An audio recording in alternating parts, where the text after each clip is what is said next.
Today, I'm going to be ranking all the symptoms I've experienced from all the mental illnesses that I have. I have bipolar type 2, so that comes with depression and hypomania. I also experience psychosis. I also have anxiety and panic attack disorder. I also have an eating disorder, which is binge eating, and also bulimia. That's everything I have.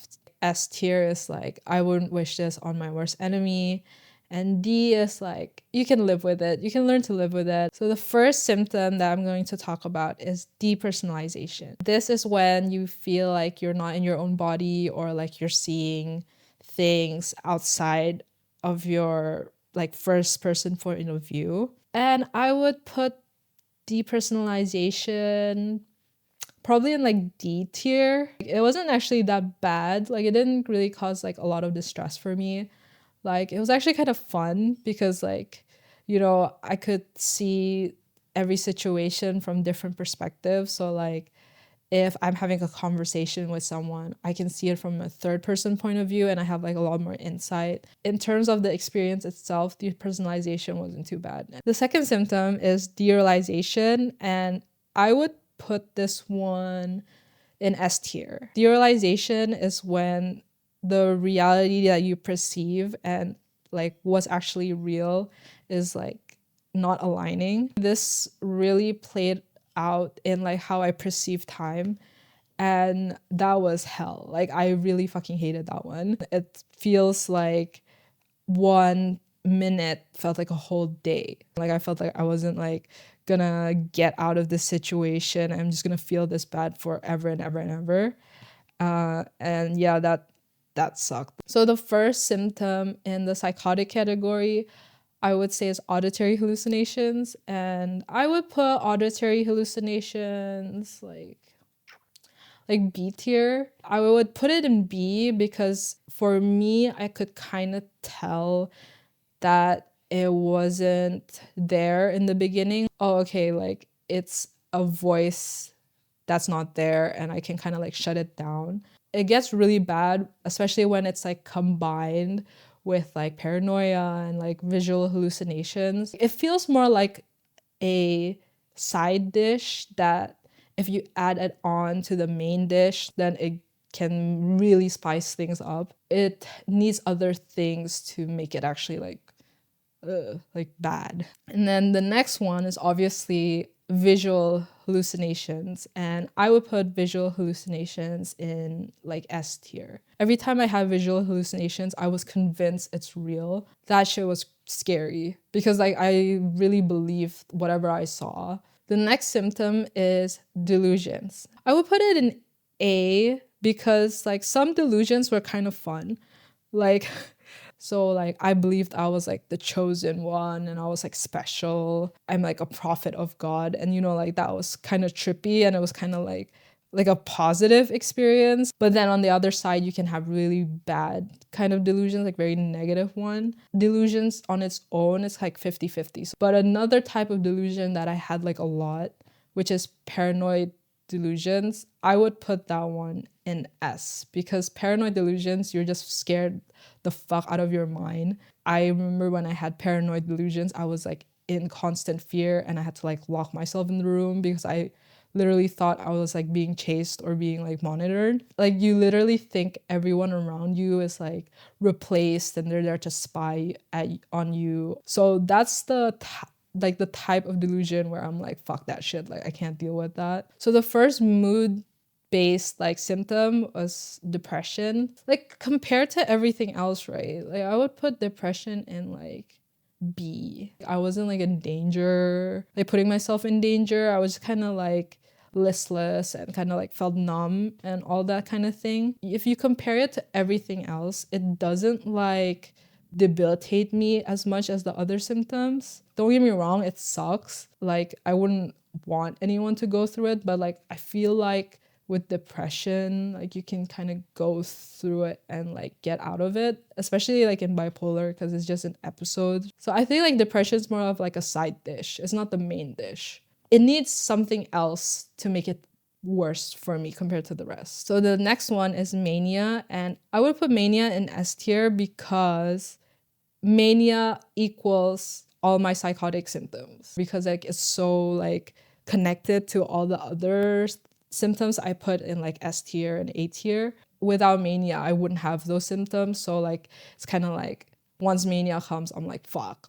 I'm gonna experience all the bad shit. The next one is rapid cycling. I would put rapid cycling in A tier. It was exhausting, like for sure, because like, you know, like with bipolar, you go through an episode like in days or weeks. When I was rapid cycling, I was like changing like almost like every day, like daily. Unbearable, like, because you're like going really high and then really low and really high and then really low, and you're just like lost. But I think I wouldn't put it in S because like it wasn't scary. It was like I just didn't know who I was. The next symptom is catatonia. Okay, this one's kind of hard for me. I'm sure it was bad, but the problem is I don't remember anything when I was catatonic. I did hear from my family that like I would basically be in my room and like not eating or moving or doing anything in my bed for hours. But then like randomly I would come out and I would do like weird shit like dancing and like, I don't know, like acting really weird. But because I can't remember it, I would probably put it in C because I can't remember it. I don't know. The first symptom from my anxiety that I experience is panic attacks. It sucks. Like you actually feel like you're about to die and you're like, you can't breathe and like it's terrible.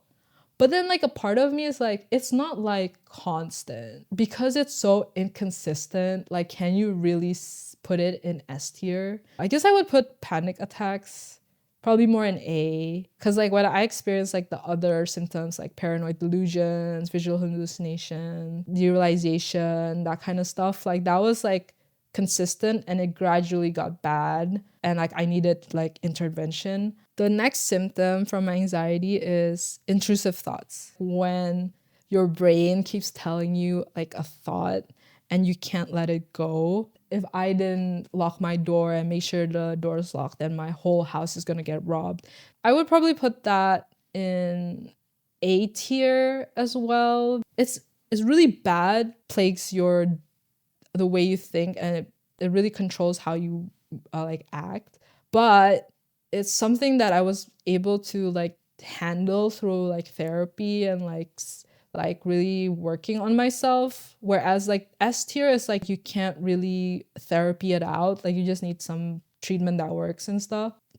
Like you can overcome it with a lot of work, but like you can overcome it. The next symptom is compulsive behavior. This kind of connects with intrusive thoughts because the intrusive thoughts that I had would only be temporarily dealt with if I did this compulsive behavior. So that would be like consistently checking the door that it's locked or making sure like no one is hiding anywhere in my flat. Put this in B tier because it's so dependent on intrusive thoughts that again, it's more of like a side dish. Like it comes from the intrusive thoughts and like once your intrusive thoughts is kind of like you learn how to handle it, it kind of goes away. Like I still have it, but it's not as debilitating as it was when like my anxiety was really bad. The next symptom is catastrophic thinking, when you like just automatically jump to the idea that everything's gonna go to shit, everything's gonna bad, I'm gonna fucking die. I would put this one again in A. You can really paralyze yourself. I think about something I'm worried about and like I come to the worst conclusions. I just can't really do much. Like I'm in like paralysis. I probably lost a few years from this like, so yeah. But again, it's like you can kind of deal with it by learning how to deal with it through therapy. So I'm going to move into ED, like eating disorder territory. The first one is binge eating. So if I'm being like dead ass honest about this, it's like, okay, in my opinion, it's only bad because it makes you like overweight and it makes you unhealthy, right? And you don't want that. If you can take those out as a consequence of binge eating, it's not that bad. Because of that, I would put it in D. If I wasn't so vain and like, you know, I didn't care about like being healthy like when I'm older. It was actually pretty fun. Like the eating part was pretty fun. There's just like consequence that is not nice with it. The next symptom is basically like purging, part of bulimia. I probably put it in B because it's really bad for you, right? It like burns your throat, fucks up your teeth, and you shouldn't do it anyway. It's like unhealthy. And I also like, I guess I purged in like try overcompensate with exercising and that kind of stuff. And it's not fun. It feels really shit when you do it. So once I handled my binge eating, I didn't really do this. So like B, actually, no.